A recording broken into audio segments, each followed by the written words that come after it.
how to turn off quiet mode on Instagram. Hello everybody, welcome back to my channel. This is me, Bipin Bisnet, and today I'll guide you on how you can turn off the quiet mode on Instagram. Well, the process itself is pretty simple and pretty easy, so let me guide you through. If you enabled quiet mode on Instagram and now you don't have any idea on how you can turn it off, then simply go ahead and open up Instagram. Then what you want to do is you want to tap on the little profile icon at the bottom right corner of your screen right here. Once you do so, you want to tap on the hamburger icon at the top right corner, the three horizontal line icon. Once you tap there, you should be headed to settings and activity. Here you can see the option that says how you use Instagram, and down below you can see the option that says notifications, right? So you want to simply go ahead and tap on notifications. Under notifications you can see the option that says quiet mode.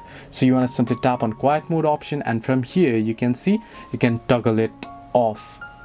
So you can toggle it on and choose the start date, start time, and choose these as well and save it, or you can toggle it off from here directly.